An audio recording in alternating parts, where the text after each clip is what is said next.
안녕하세요. 반갑습니다. AI 시대 진로 설계와 학습법 전략에 대해서 설명드려 드리도록 하겠습니다. 자, 일단 AI 시대가 변화와 도전에 앞서서 어떻게 하면은 우리 진로에 대해서 더 촘촘하게 또 전략적으로 할 수 있을지, 유망한 직종과 그거에 대해서 필요성이 어느 정도 되는지, 그리고 미래의 어떤 포트폴리오를 어떻게 구축해야 될지에 대해 설명해 드리도록 하겠습니다. 일단 AI 시대에서 4차 산업혁명과 AI 기술이 발전되고 있는데요. 딥러닝과 생성형 AI 등의 기술이 급속적으로 발전하고 있고요. 또 산업 전반에 여러 가지 그 정보들이 디지털로 전환이 빠르게 되고 있고요. 또 자동화, 지능화로 업무가 변화되면서 조금 더 효율성이 높아지고 있습니다. 그래서 새로운 어떤 직업들이 만들어지고 있고 또 기존에 있던 직업들이 사라지고 있죠. 또 새로운 비즈니스 모델도 등장하게 되면서 AI 4차 산업혁명과 함께 AI 기술이 더더욱이나 시너지를 내고 있습니다. 자, 고학력 직군의 변화인데요. AI가 만들어짐으로 인해서 오히려 고학력의 직군들의 어떤 실업률이 높아지고 있는데요. 하버드 MBA 졸업생 23%가 실업률 사례가 있고요. 또 단순의 지식 기반에 대한 직무도 AI가 대체 가능하기 때문에 이 직업에 대한 수요가 줄고 있고요. 고학력자도 AI 활용률 역량을 필수로 하고 있기 때문에 AI 활용 능력에 따라서 직무의 어떤 역량도 달라질 수 있죠. 그리고 전문적인 어떤 역량을 가진 사람이 오히려 AI 활용의 그 영역의 결합이 더 중요해졌기 때문에 이런 직군별로 AI 활용 역량에 따라서 훨씬 더 일의 어떤 전문성이 달라지고 있습니다. 직업 세계의 변화와 기회인데요. 기존의 직업의 업무 방식이 변화되면서 새로운 직무와 역할이 창출되고 있고요. 인간과 AI의 협업이 중심적으로 이루어지면서 그만큼 직무의 전문성과 또 신속한 어떤 역량이 늘어나고 있죠. 그래서 좀 더 창의적인 문제 해결력의 능력을 가치 있게 상승하고 있습니다. 그래서 이전보다 더 지금이 답이 없는 상황 속에서 답을 찾을 수 있는 그런 창의성과 그리고 또 문제를 해결하는 능력이 더 중요해졌습니다. 그래서 이런 것들 해결하기 위해선 조금 더 단순화된 업무에서 좀 더 전문화된 업무가 훨씬 더 중요해졌습니다. 자, AI 시대 진로 설계에 대한 프레임워크인데요. 일단 스킬 중심의 진로입니다. 직업의 타이틀보다는 어떠한 걸 할 수 있는지, 무슨 능력이 있는지, 뭐 어떤 기획력이 있는지, 무엇을 잘 만드는지, 제작하는지 이런 거 중요하죠. 그래서 직업을 초월하여서 어떠한 역량을 가지고 있는지가 중요해졌는데요. 다양한 산업 간의 전이가 가능해졌습니다. 예전에는 뭐 디자인이라든지 이런 역량이 없으면 진출하지 못했던 것들이 AI 기술을 통해서 오히려 어떤 감각적인 능력만 있으면 디자인은 툴로 해결할 수 있기 때문에 훨씬 더 다양한 산업으로 전환시킬 수 있게 됐고요. 지속적으로 스킬도 업데이트할 필요성이 있죠. 그래서 내가 가지고 있는 역량을 AI와 활용해서 좀 더 업그레이드 할 수 있고요. 또 미래의 유망한 스킬도 앞으로는 어떤 게 더 유망할지도 예측하기 때문에 준비가 가능합니다. AI 시대 핵심 역량은요. 일단 데이터를 여러 툴을 활용해서 잘 분석해야 되고요. 또 AI 도구를 잘 활용하고 또 활용하면서 이해도 할 수 있게 되고요. 또 하나는 이것이 정말 맞는지 틀린지를 뭔가 판별할 수 있는 비판적인 사고와 문제 해결 능력이 중요하죠. 또 하나는요. 혼자 사는 것이 아니라 여러 사람과 함께 협업하면서 소통하면서 해 나가야 되기 때문에 한 사람의 시각이 아니라 다양한 다른 사람의 시각들과 함께 융합해서 할 필요가 있습니다. 그 다음엔요. 4단계 프레임워크인데요. 1단계는 자기 역량이 어느 정도인지를 진단하고 나서 그 다음엔 AI 활용의 분야가 어느 정도까지 미칠 수 있는 탐색을 하고요. 이것은 오히려 여러분들이 중간에 뭐 책을 읽는다던가 아니면 유튜브라든지 다른 영상이라던가 전문가들 이야기를 들으면서 그걸 바탕으로 좀 더 판별할 수 있겠고요. 또 내가 필요한 여러분들이 해야 될 어떤 일들이 있을 때 그 역량이 어떤 역량을 조금 더 발전시켜야 될지에 대해서 파악하고 그것들을 어떻게 발전시킬지에 대한 계획을 수립해서 실천하면 되겠죠. 그래서 실행하고 난 이후에는 그것이 얼마나 효과있었는지를 피드백을 통해서 알아가면 되겠습니다. 그리고 자기의 강점과 AI 결합하는 건데요. 개인의 강점 분야에 AI 기술 접목해가지고요. 인간의 고유한 역량과 AI를 활용해가지고 본인이 어떤 목표가 있지만 그 목표에 도달하기 위해서 부족한 역량을 AI의 기술 기술을 활용해서 보완한다면 훨씬 더 큰 역량으로 보완될 수 있고요. 차별화된 어떤 전문성을 구출할 수가 있습니다. 그래서 기존에 있는 전문성을 가지고 있다면 AI 기술을 활용해서 훨씬 더 가치 있는 전문성으로 표현될 수 있고요. 왜냐하면 기존에 가지고 있는 그 전문성이 있기 때문에 AI 기술을 활용해서 융합했던 것들에서 가치가 있어집니다. 지속 가능한 경쟁력을 확보할 수 있는 것이요. 계속 기술은 발달하고 있고 그 전문성이 계속 쌓여가기 때문에 훨씬 그 온리원의 기술을 온리원의 어떤 관점에서 경쟁력을 확보할 수가 있습니다. 유명한 직종이 있는데요. AI 엔지니어가 있어요. 머신러닝 모델 개발을 하고 이걸 최적화하는 것들, 그리고 딥러닝 프레임워크를 활용한 능력, 알고리즘 설계 및 구현, 그리고 문제 해결 중심의 접근법이 있고요.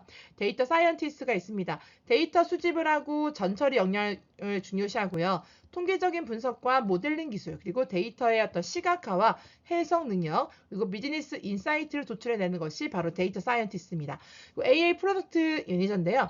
AI 제품을 기획하고 로드맵을 수립하고 난 이후에 이것이 어떻게 기술과 비즈니스가 연계해서 수익을 창출할 수 있는지, 또 사용자가 얼마큼 이것을 잘 활용해서 설계할 수 있는지, 그리고 다학제적 여러 분야의 어떤 그 조율을 통해서 하나의 어떤 결과물을 만들어낼 수 있는 영역이 무엇인지를 보게 되는 겁니다. 기존 직업의 AI 융합 방향성도 있는데요. 의료 같은 경우에는 진단을 보조하거나 파악할 때 훨씬 더 도움이 될 수 있겠죠. 의사의 어떤 직업이 필요한데 그 의사라는 사람이 오히려 AI의 진단 기술을 활용해서 조금 더 정확한 진단을 할 수 있고 그로 인해서 필요한 치료도 설계할 수 있습니다.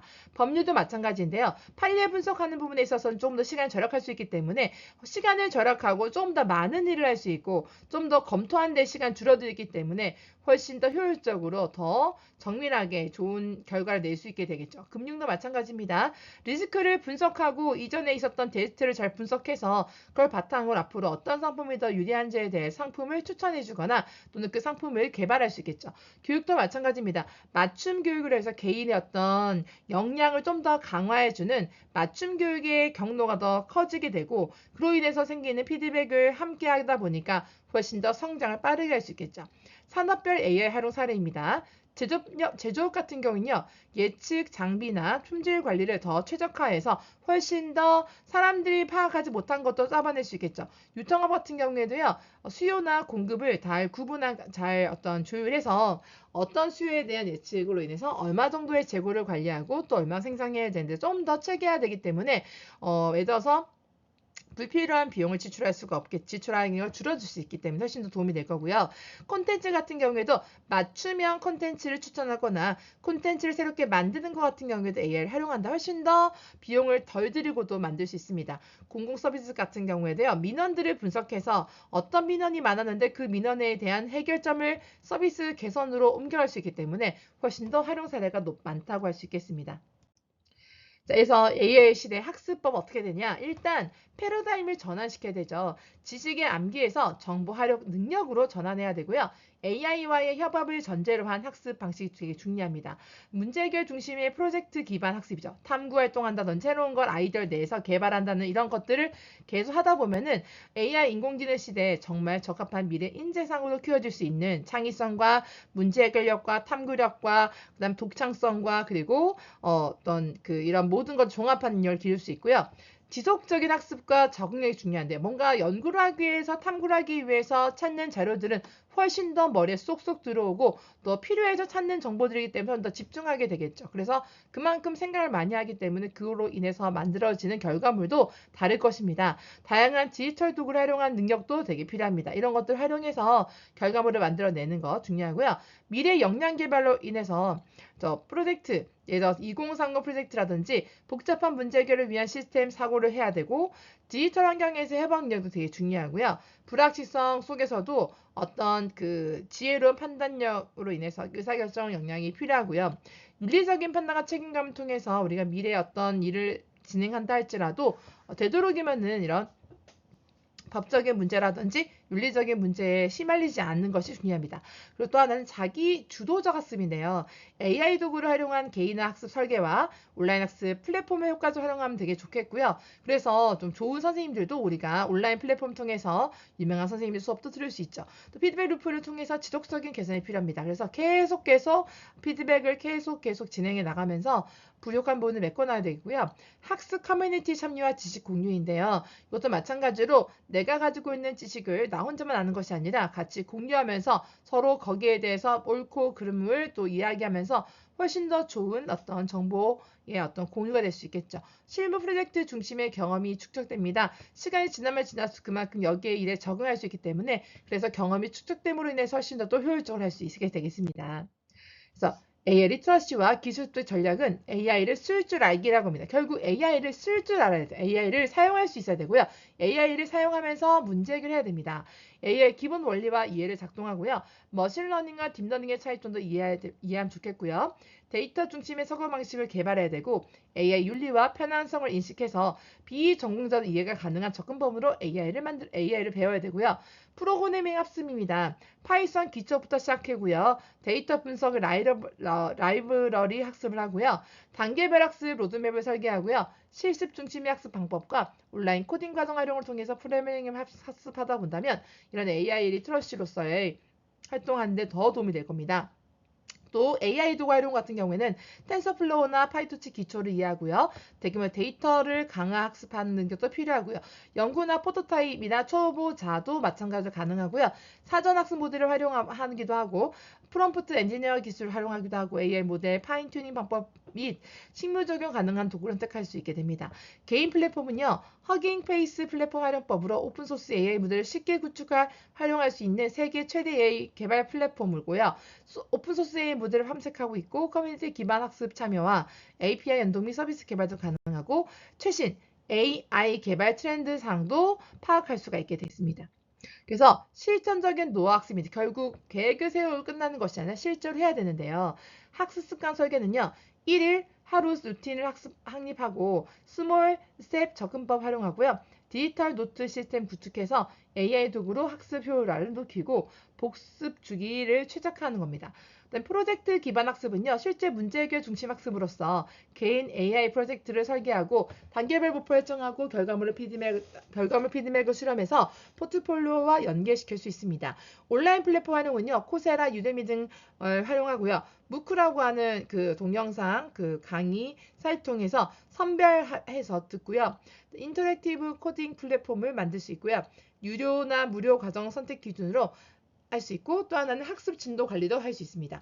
자기개발 마인드셋입니다. 성장한 마인드셋을 개발하고 실패를 다음 기회로 전환하고요. 지속적 호기심 유지와 전화 수요 능력을 강화시키고 자기 주도적인 학습 습관을 만들어야 되겠습니다. 그래서 학습 커뮤니티 참여는요.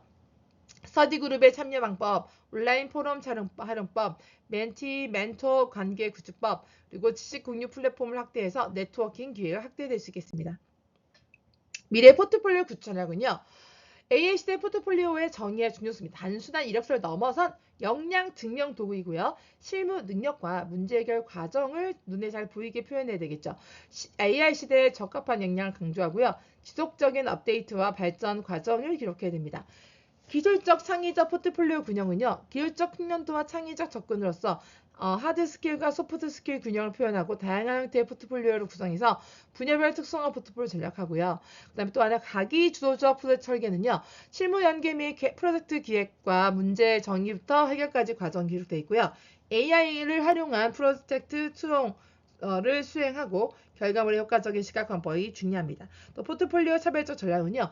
스토리텔링 요소를 강화하고 독창적 문제 해결 접근법을 강조하고요. 협업 경험과 역할을 명확하고요. 지속적인 학습과 성장 과정이 표현되어야 되겠습니다. 데이터 기반 경험을 설계하는 것이죠. 데이터 기반 경험 설계는요. 고객 경험을 최적화하기 위해 데이터를 체계적으로 활용하는 방법인데 AI 시대의 필수적인 이 접근법은 사용자 중심 설계와 데이터 분석을 결합해서 혁신적인 서비스를 제공하고자 합니다. 그래서 AI 빅데이터를 활용한 의사결정 프로세스는 데이터 수집, 분석, 인사이트 도출, 실행 및 검증의 단계로 이루어지는데요. 이 과정에서 머신러닝 알고리즘을 활용해 패턴을 발견하고 예측 모델을 구축하여서 지속적인 피드백 루프를 통해 서비스를 개선합니다. 이는 직관이 아닌 데이터 기반한 의사결정이 가능하게 하는 거죠. 그다음에 DCX 프레임워크의 이해 활용은요. DCS 프레임워크는 센싱, 고객 라이프 분석, 디지털 경험의 쉐이핑을 단계로 구성하고 있는데요. 이 체계적 접근법을 통해 기업은 고객의 니즈를 정확히 파악하고 데이터에 기반한 의미 있는 경험을 설계할 수 있습니다. 네이버와 카카오 등 국내 기업들도 이 프레임워크를 활용해서 성공적인 서비스를 구축해낼 수가 있는 거죠. 그래서 AI 역량 인증과 경력을 개발해야 됩니다. AI 시대는 자신의 역량을 객관적으로 증명할 수 있는 인증 체계가 필요하고요. 공신력 있는 자격증가 인증 프로그램은 취업과 경력 개발에 실질적인 도움을 주면서 체계적인 학습 경로를 제시합니다. 또한 지속적인 역량 개발과 전문가 네트워크 구축은 빠르게 변화하는 AI 환경에서 경쟁력을 유지하는 데 핵심 요소입니다. 이런 AI와 관련된 인증 프로그램이 있고요. 지속적인 학습과 네트워킹의 전략으로 만들어지는 것도 있습니다. 마무리입니다. AI 시대의 진로 설계 학습법은요, 기존의 학 접근 방식과는 근본적으로 다른 패러다임을 요구하죠. 직업 중심의 스킬 중심에서 전환이 필요하고요. 지속적인 자기 개발과 적응력이 핵심 영향 경쟁력입니다.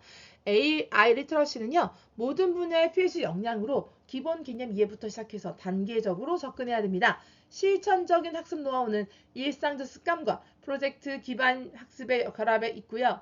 또 미래 포트폴리오는 기술적 역량과 창의적 문제 해결 능력을 균형 있게 보여줍니다.